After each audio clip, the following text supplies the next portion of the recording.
Karena kita mempunyai banyak saksi, bagaikan awan yang mengelilingi kita, marilah kita menanggalkan semua beban dan dosa yang begitu merintangi kita, dan berlomba dengan tekun dalam perlombaan yang diwajibkan bagi kita. Marilah kita melakukannya dengan mata yang tertuju kepada Yesus, yang memimpin kita dalam iman, dan yang membawa iman kita itu kepada kesempurnaan, yang dengan mengabaikan kehinaan, tekun memikul salib, ganti sukacita yang disediakan bagi Dia, yang sekarang duduk di sebelah kanan tahta Allah. Ingatlah selalu akan Dia, yang tekun menanggung bantahan yang sehebat itu terhadap dirinya, dari pihak orang-orang berdosa, supaya jangan kamu menjadi lemah dan putus asa.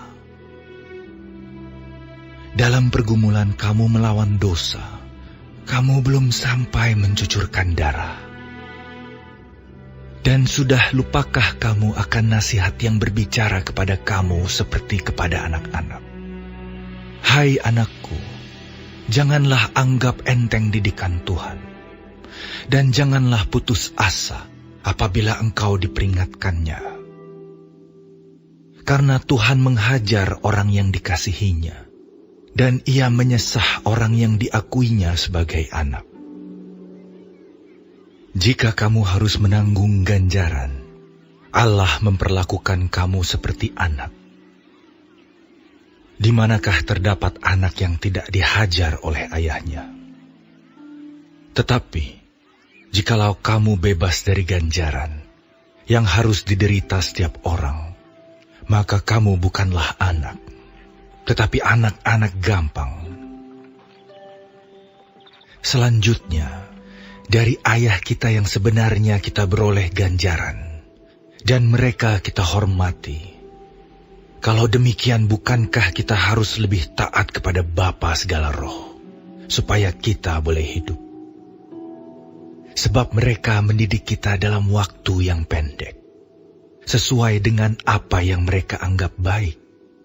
Tetapi Dia menghajar kita untuk kebaikan kita, supaya kita beroleh bagian dalam kekudusannya. Memang tiap-tiap ganjaran pada waktu ia diberikan tidak mendatangkan sukacita, tetapi duka cita. Tetapi kemudian ia menghasilkan buah kebenaran yang memberikan damai kepada mereka yang dilatih olehnya. Sebab itu, kuatkanlah tangan yang lemah dan lutut yang goyah, dan luruskanlah jalan bagi kakimu, sehingga yang pincang jangan terpelecok, tetapi menjadi sembuh. Berusahalah hidup damai dengan semua orang, dan kejarlah kekudusan, sebab tanpa kekudusan tidak seorang pun akan melihat Tuhan.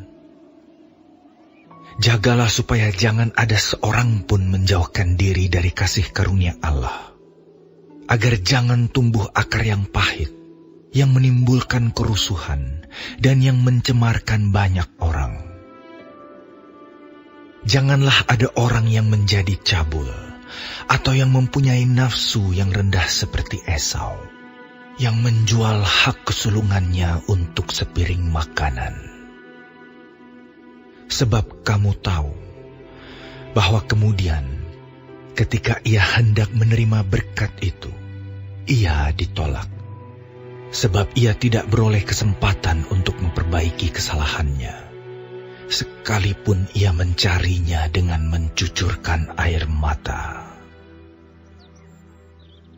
Sebab kamu tidak datang kepada gunung yang dapat disentuh, dan api yang menyala-nyala, kepada kekelaman, kegelapan, dan angin badai, kepada bunyi sangkakala, dan bunyi suara yang membuat mereka yang mendengarnya memohon, supaya jangan lagi berbicara kepada mereka.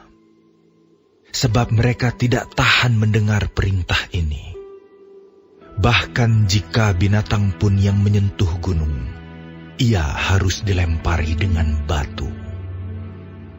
dan sangat mengerikan pemandangan itu, sehingga Musa berkata, "Aku sangat ketakutan dan sangat gemetar."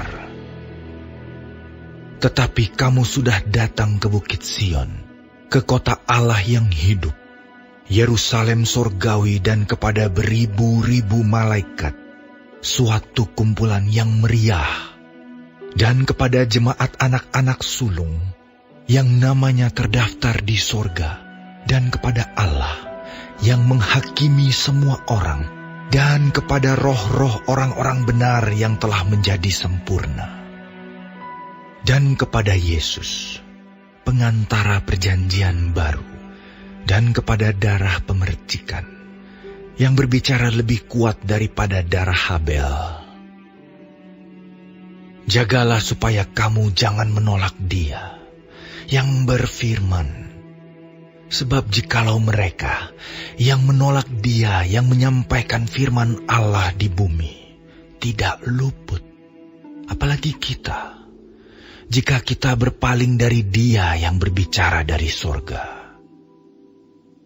Waktu itu suaranya menggoncangkan bumi, tetapi sekarang Ia memberikan janji, "Satu kali lagi aku akan menggoncangkan bukan hanya bumi saja, melainkan langit juga."